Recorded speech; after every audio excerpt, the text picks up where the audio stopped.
हव्या हव्याशा सहवासाने नाती जुळती विश्वासाने हव्या हव्याशा सहवासाने नाती जुळती विश्वासाने पिकल्या पानावरती पडले फुल प्रीतीचे हळूच हळूच तरंगत साथ संगत साथ संगत साथ संगत साथ संगत कशी असावी साथ संगत साथ संगत साथ संगत साथ संगत साथ संगत. कोण कोण असतं घरी तुझ्या? आई, बाबा आणि धाकट्या 2 बहिणी. तू सगळ्यात मोठी? हैला. हा, हिला ओळखतोस ना? बरं तुम्ही बसा, मी चहा आणते. हा, नाही चहा.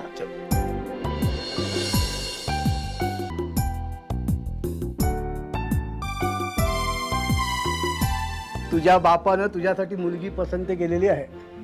मुलगी पसंत केली? अहो काय सांगताय काय? हो ना, अरे इचलकरंजीची मुलगी आहे. चारू लता चिरमुले. मला हे लग्न अजिबात मान्य नाही.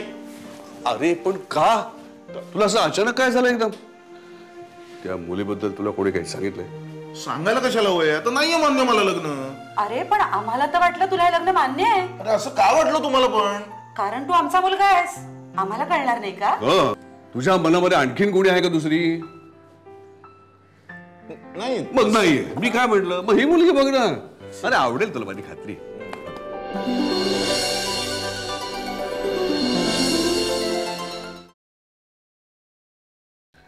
अरे असं करू नको. ती बिचारी इचलकरंजीहून तंगडतोड करत येणार. काय गरजेचं आहे का पण? बर अरू, बाबा एवढं म्हणतायत ना, मग एकदा बघायला काय हरकत आहे? आपण तुझ्या मनाविरुद्ध काय नाही करायचं. नाही पसंत पडली तर नाही. बरं हे बघ, तू असं नाराज होऊ नकोस. तुझ्या मनामध्ये आणखीन कोणी आहे का दुसरी? नाही. मग नाहीये. मी काय म्हटलं, मग ही मुलगी बघ ना. अरे आवडेल तुला, माझी खात्री.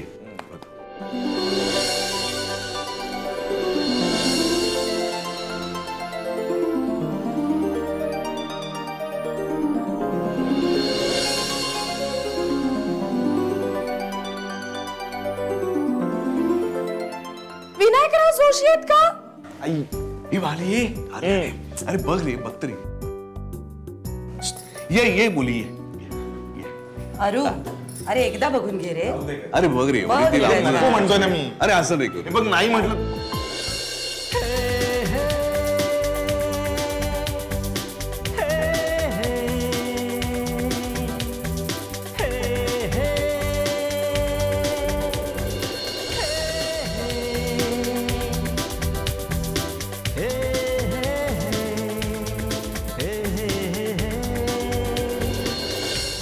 इचलकरंजीची मुलगी. बाबा तुम्ही पण. आता तुला पसंत नसेलच तर गोष्ट वेगळी.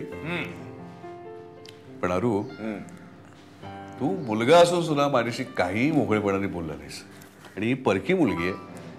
मला सगळं व्यवस्थितपणे मोकळेपणाने सगळं सांगितलं. अर्थात तिला सवय म्हणा इंटरव्ह्यू घ्यायची. आम्हाला पसंत आहे. तुला नसेल तर तसं सांग. आम्ही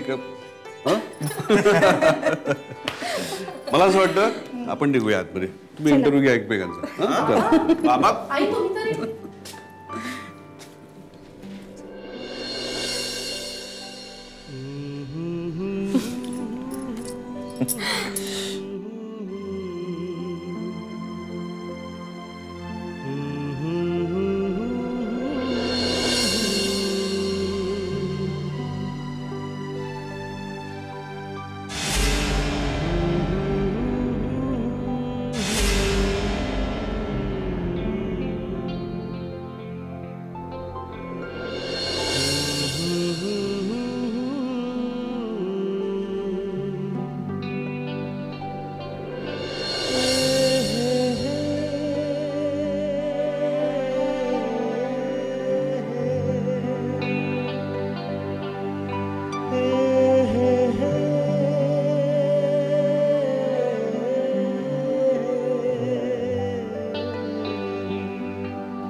करतो. हो आशीर्वाद. सुखी व्हा. जरा तर वाट बघितलीस ना पण तर ह्याला हिच्यापेक्षा जरा गोरी मुलगी मिळाली असते रे. बाबा काय हो.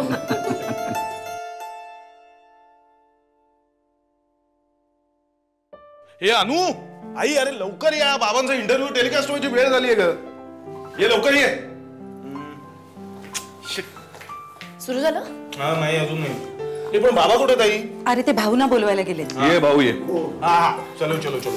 आणि भाऊ माझा पहिला इंटरव्ह्यू हसायचं नाही शांतपणे बघा. लाव ना चॅनल लवकर. अरे हो. अरे सही खबरवर आहे ना. हा मग तो लाव ना. येस.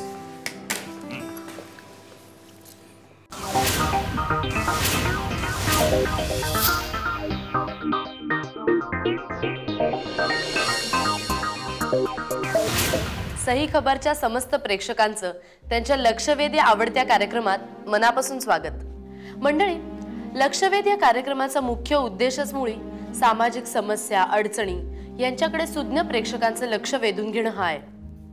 आणि आजचा आपल्या चर्चेचा विषय वृद्धत्व ही अवस्था की सामाजिक समस्या. आणि चर्चेत सहभागी होण्यासाठी निमंत्रित केलेले पाहुणे आहेत श्रीयुत विनायक जोशी. नमस्कार.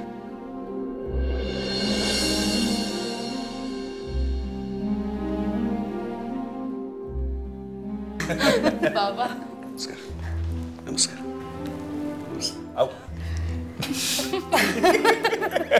सुनेनं सासऱ्याची घेतलेली बहुधा पहिलीच मुलाखत असणार.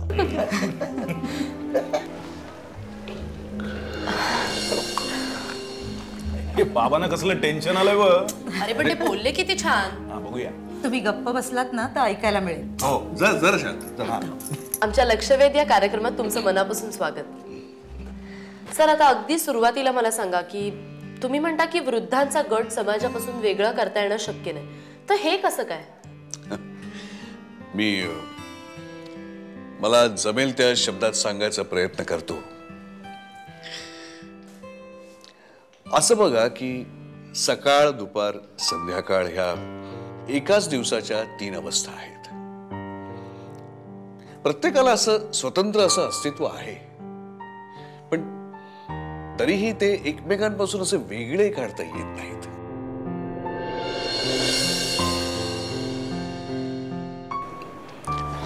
मला सांगा तुम्ही, दुपार नक्की कधी संपते आणि संध्याकाळ सुरू होते?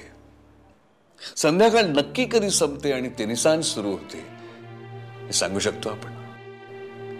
नाही सांगू शकत. सर, रात्र झाली अंधार पडला की दिवा लावण्याची सोय, तसं वृद्धत्वावर काय उपाय? म्हणजे वृद्धाश्रम हा उपाय होऊ शकतो का? वृद्धाश्रम हा उपाय नाही आहे, ही एक सोय आहे. आणि वृद्धांपेक्षा ही त्यांची जबाबदारी झटकू पाहणाऱ्यांच्या अधिक आहे असं मला वाटतं. मला असं वाटतं की वृद्धांना स्वाभाविकपणे बरोबर घेऊन जाणं, सोबत घेऊन जाणं हा उत्तम उपाय ठरू शकतो. सरांशी आपण चर्चा अशीच चालू ठेवणार आहे, पण त्याआधी घेऊया एक छोटासा ब्रेक. साथ संगत.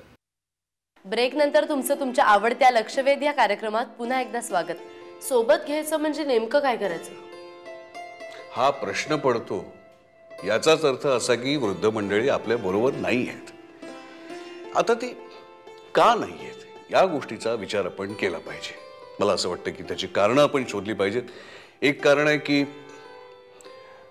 आपल्यापाशी वेळ नाहीये त्यांच्याकडे लक्ष द्यायला. दुसरं कारण म्हणजे तशी आपल्याला गरज वाटत नाही.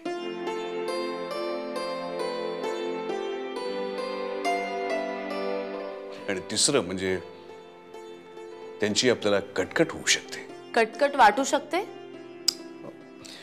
काय असतं की प्रेमापोटी काळजीपोटी दिलेले सल्ले हे जे असतात, म्हणजे जपून जा रे बाबा, जास्त पैसा खर्च करू नकोस, धूम्रपान टाळ, मद्यपानाला आळा घाल, अधिक पैसा मिळवण्यासाठी गैरमार्गाचा वापर करू नकोस वगैरे वगैरे, हे जे काही सल्ले असतात ते प्रेमापोटी असतात, काळजीपोटी असतात, पण ते कटकटीचे ठरू शकतात. मला एक सांगा, मूल लहान असतं तेव्हा हट्ट करतं, रडतं, नको ते उपद्व्याप करून ठेवतो. या सगळ्याचा कुठे ना कुठेतरी आपल्याला त्रास होतो. किती नाही म्हटलं तरी त्रास हा होतोच. पण म्हणून आपण लगेच काही त्यांची जबाबदारी झटकून टाकत नाही. उलट मुलांना मोठं करणं हे आपली जबाबदारी मानतो आपण. त्यांना मोठं करणं हे स्वप्न असतं आपलं. थोडक्यात मला असं वाटतं की हा एक प्रकारचा संवाद आहे, जो ज्याला प्रवाह आहे, जो वाहता आहे.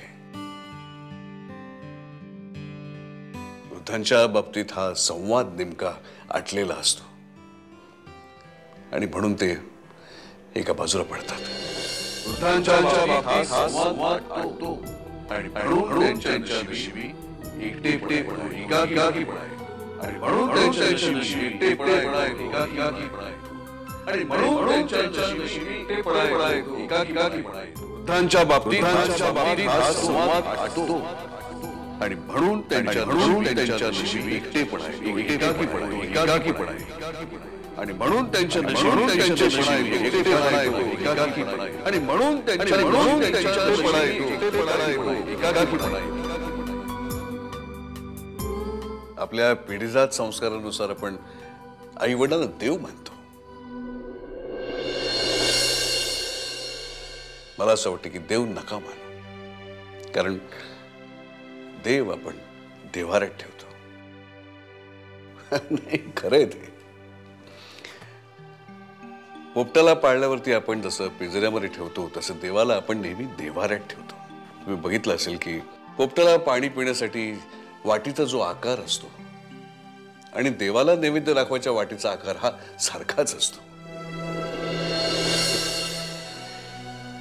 बऱ्याच वेळा आपण वृद्ध मंडळाने एका खोलीमध्ये ठेवतो. मला वाटतं हे चूक आहे. तसंच मग घरच्या वृद्धांना एक खोली दिली जाते. मला वाटतं हे अत्यंत चूक आहे. त्यांना देव नका मानू.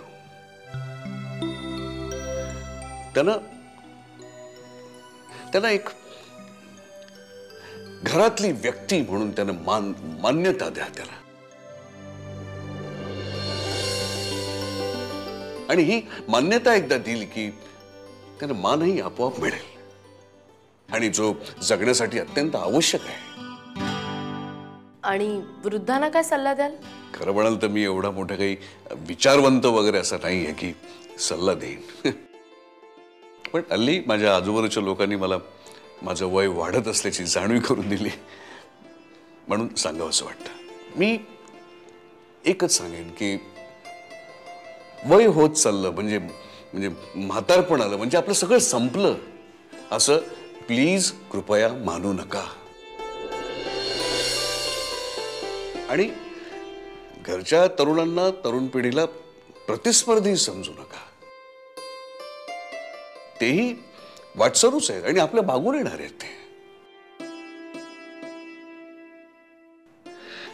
त्यांच्यासाठी एक प्रशस्त मार्ग बनवायची जबाबदारी आपली. कधी कधी तर मार्ग हा सुरुवातीपासून शोधावा लागतो. ती जबाबदारी आपली आहे. ही जबाबदारी आपली मानली की मग त्याच्यासाठी आपल्याकडे उमेद हवी. मला असं वाटतं की आपल्यामध्ये आस्था हवी, आसक्ती नको. हट्ट हवा, सक्ती नको. माया हवी, पण लोभ नको. काय असतं, प्रेमाचा अधिकार हा वेळोवेळी हा बजावायचा असतो. तो असा कोणावरती वारंवार येता जाता लादायचा नसतो. अशी थोडीफार पथ्य जर आपण पाळली तर मला वाटतं हा मनाचा संवाद, प्रवाह चालू राहू शकतो. कसं असतं बघा, एखादी नदी वाहत असते, तिचा प्रवाह असतो. नदी वाहत असली की आजूबाजूचा प्रदेश सुद्धा सुपीक होतो. तसा हा जर मनाचा प्रवास चालू असला तर आपली नाती अधिक घट्ट होतात. त्याच्यामध्ये ओलावा टिकून राहतो. वानप्रस्थाश्रम हा आपल्या पूर्वजांनी शोधून काढलेला उपाय नव्हता, ती एक जीवन पद्धती होती. यामागचा मुख्य हेतू असा होता की जीवनाविषयीची आसक्ती जी आहे ती बाजूला ठेवायची. पण आता त्यासाठी आपल्याला वनात जायची गरज नाहीये. आसक्तीमधली सक्ती जर बाजूला काढली तर राहतो केवळ आ म्हणजे आपलेपणा. मला वाटतं समाजाला ह्या आपलेपणाची गरज आहे. या जगामध्ये कोणा वाचूनही कोणाचाही अडत नाही हे वारंवार सिद्ध करायची गरज नाहीये. पण तरीही हा आपलेपणा टिकवण्यासाठी सगळ्यांनी एकमेकांचे हात घट्ट धरण्याची गरज आहे असं मला प्रामाणिकपणे वाटतं. खरंय तुमचं. सर, तुम्ही इथे आलात आमच्या स्टुडिओत, आमच्याशी मनमोकळ्या गप्पा मारल्यात. मुख्य म्हणजे ह्या विषयावरती चर्चा करण्यासाठी खूप चांगले पॉइंट्स तुम्ही आमच्या प्रेक्षकांना सांगितलेत. याबद्दल मी लक्षवेध या कार्यक्रमातर्फे तुमचे आभार मानते. धन्यवाद. साथ संगत. ये जाऊ दे. क्या बात है. एक मिनिट. अरे हॅलो. हा हॅलो. हो हा बोल रे. हा थँक्यू. बघितलीत का? अरे माझं डबल अभिनंदन. बोलायचं त्यांच्याशी, ते जरा फोनवर बिझी. अरे दुसरा फोन सांगतो. सांग बाबा. नाही, छान बोलले, खरंच छान बोलले. बोलायचंय. घे. कोण आहे? बघा बघा तुम्हीच बघा. हॅलो. नाही, मी सांगते. अरे नक्की सांगते. हो हो हो चालेल. थोडा नाही, वेळ फोन करेक्ट. केला तरी चालेल. सून माझी. Thank you so correct. Much. Thanks बाबांना सांग. हो नाही सांगते मी. Thank you so much. नक्की सांगते. ओके. अरे नाही माझ्या मोबाईलवर असला तरी असणार तुमचाच तो सध्या. तुमच्यासाठीच आहे. हॅलो. हॅलो. हा पाहिलीत का? हो ना.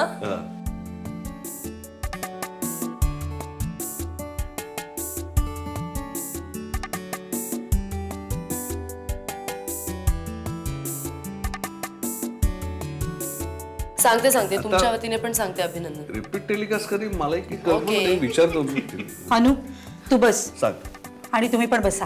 का काय झालं? काय करतेस तू आई? अरे ती बाबांची दृष्ट काढते. चला बस बस. काय तुम्हाला हसायला काय झालं? असू नको तर काय करू मी? या वयामध्ये माझी दृष्ट काढणार होती. मग काय आलं? दोषा, अरे लाड करणारी बायको नशिबात आहे तर लाड करून घे बाबा, नाहीतर आमच्यासारखं दृष्ट लागू दे नाहीतर श्वास लागू दे. बायको बसते तिकडे फ्लोरिडामध्ये, फक्त फोनवर सांगायचं काळजी घ्या, स्वेटर घाला, दूध प्या, बस.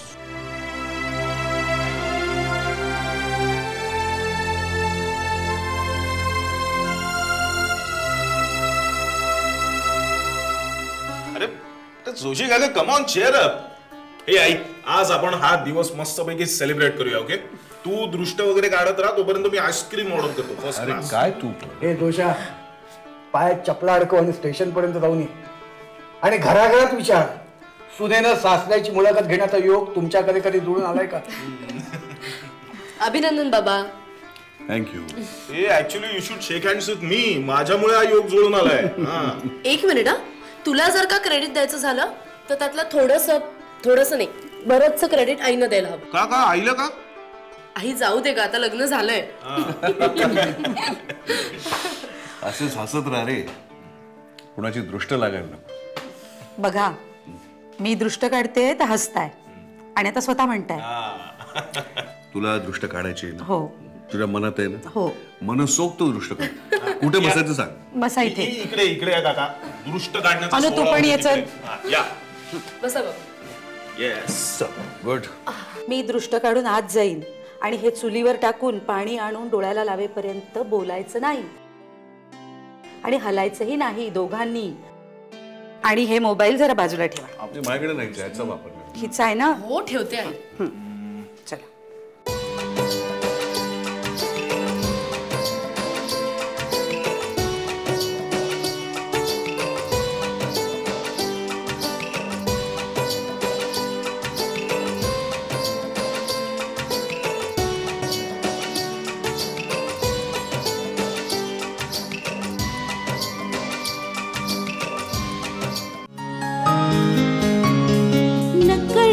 कोणी येईल अलगत अलगत अलगत